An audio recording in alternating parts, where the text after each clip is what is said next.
Halo sahabat semuanya, selamat datang kembali di Satu Tingkat, tempat kita membedah dunia dari sudut pandang yang nggak biasa. Profesor Mahfud MD membocorkan rencana rahasia yang mengejutkan tentang strategi Presiden Prabowo dalam membungkus para koruptor dalam satu karung.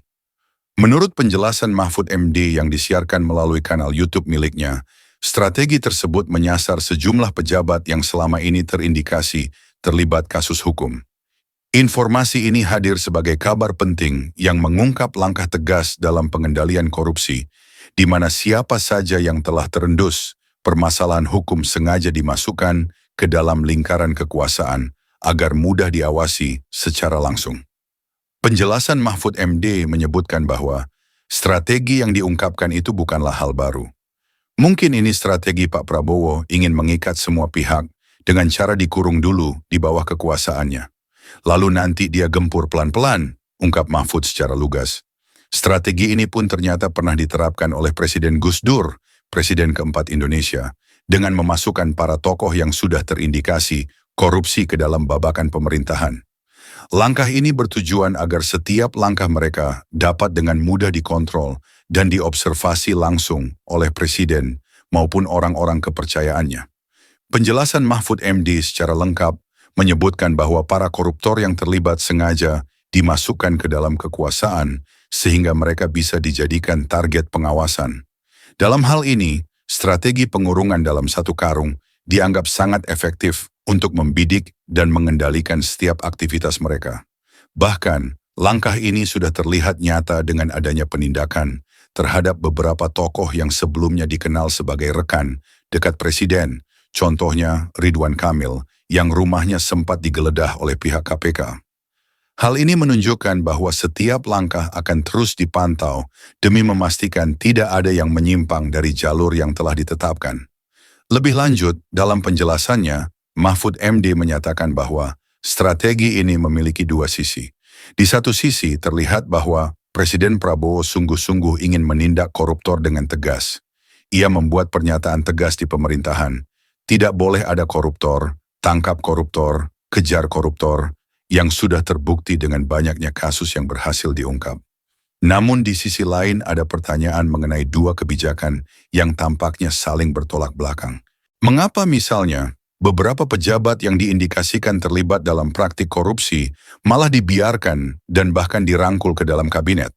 Dulu, mereka yang kritis terhadap Presiden kini tiba-tiba menduduki posisi strategis yang membuat mereka enggan mengeluarkan kritik lagi. Menurut analisis Mahfud MD, strategi mengurung ini sebenarnya merupakan cara untuk menempatkan kekuasaan secara terstruktur. Dengan mengumpulkan seluruh elemen yang bermasalah ke dalam satu karung, Presiden Prabowo dapat dengan mudah mengontrol dan mengamati setiap gerakan mereka. Strategi ini juga berkaitan dengan upaya mengembalikan peran militer ke dalam struktur pemerintahan. Mahfud MD menyinggung bahwa setelah fungsi ABRI dicabut pada reformasi 1998, hampir semua institusi dikuasai oleh elemen sipil yang ternyata memunculkan jaringan korupsi yang sangat canggih, bahkan hingga ke level desa. Oleh karena itu, menurut penjelasan tersebut, Prabowo mungkin melihat bahwa institusi sipil yang terlalu lama menikmati kekuasaan telah membentuk pola-pola korupsi yang mengakar.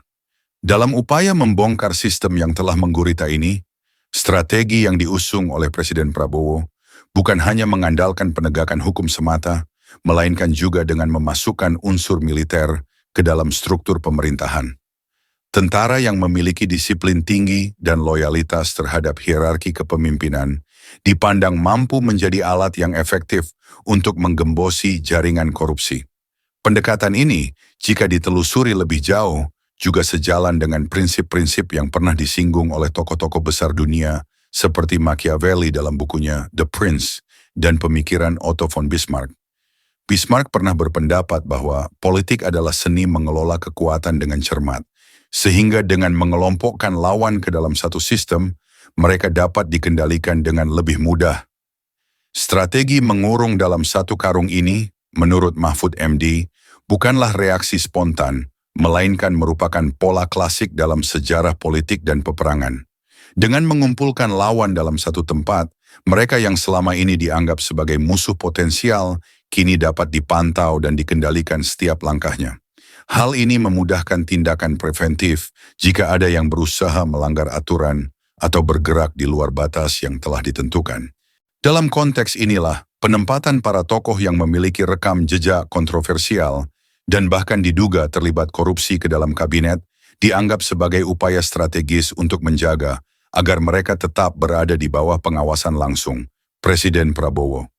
Dalam beberapa kesempatan, Mahfud MD menyatakan bahwa jika strategi ini dijalankan dengan perhitungan yang matang, maka setiap pejabat yang terindikasi melakukan korupsi akan mendapatkan penanganan yang tegas dan langsung ditindak. Dengan sistem pengawasan yang terintegrasi, Presiden Prabowo beserta timnya diharapkan dapat segera mendeteksi setiap penyimpangan, sehingga apabila ada yang mencoba bergerak di luar jalur yang telah ditetapkan, tindakan segera dapat diambil untuk mengekang gerakan tersebut. Hal ini pun diharapkan tidak hanya sebagai bentuk reaksi terhadap praktik korupsi yang ada, namun juga sebagai pencegahan agar tidak ada lagi kekuasaan yang disalahgunakan. Lebih lanjut, Mahfud MD mengungkapkan bahwa penempatan para koruptor ke dalam lingkaran kekuasaan juga merupakan langkah strategis untuk mengendalikan sistem dari dalam. Para tokoh yang dulunya memiliki peran sebagai pengkritik, kini berubah menjadi bagian dari struktur pemerintahan yang justru membuat mereka enggan mengeluarkan pendapat yang bisa merugikan kepentingan presiden. Dengan demikian, strategi ini tidak hanya memudahkan proses pengawasan, tetapi juga berpotensi menciptakan iklim pemerintahan yang lebih tertib dan terkontrol. Walaupun strategi ini tampak tegas dan terukur, masih ada ruang untuk pertanyaan. Beberapa pihak mengkritik bahwa penggabungan elemen militer dan sipil dalam satu struktur pemerintahan bisa menimbulkan dilema tersendiri, terutama dalam hal penegakan hukum dan akuntabilitas. Namun, bagi sebagian kalangan, langkah ini merupakan upaya inovatif untuk membongkar sistem korupsi yang telah mengakar selama bertahun-tahun. Penempatan para pejabat yang bermasalah ke dalam satu karung diharapkan mampu mengubah dinamika internal pemerintahan, sehingga setiap gerakan mereka bisa langsung diantisipasi oleh presiden dan timnya. Di tengah perdebatan yang terus menghangat, strategi ini juga dipandang sebagai cerminan dari keinginan kuat Presiden Prabowo untuk menciptakan pemerintahan yang bersih dan terkontrol. Dengan mengintegrasikan elemen militer ke dalam struktur pemerintahan, diharapkan disiplin dan loyalitas yang tinggi dapat menjamin setiap langkah pengawasan berjalan dengan optimal. Walaupun demikian, ada juga yang mempertanyakan apakah strategi tersebut akan berhasil dalam jangka panjang atau justru membuka celah bagi munculnya praktik korupsi baru dari dalam sistem. Hingga saat ini, belum ada kepastian mengenai efektivitas jangka panjang dari strategi ini. Namun satu hal yang pasti, langkah ini merupakan bagian dari upaya Presiden Prabowo untuk mengendalikan kekuasaan dengan cara yang belum pernah terlihat sebelumnya. Dengan mengumpulkan dan mengontrol setiap elemen yang dianggap berpotensi merusak tatanan pemerintahan, Presiden berharap dapat mengembalikan kepercayaan publik terhadap sistem politik yang ada. Meski begitu, semua mata kini tertuju pada bagaimana implementasi strategi ini akan berlangsung ke depannya. Nah, gimana menurut kalian?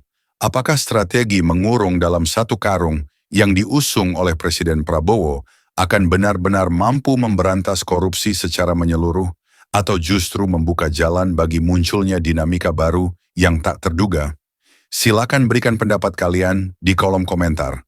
Jangan lupa like jika kalian menikmati video ini dan subscribe untuk mendapatkan info menarik seputar ekonomi, geopolitik, dan topik-topik seru lainnya yang bisa bikin otak kalian berpikir. Sampai jumpa di video berikutnya. Salam satu tingkat.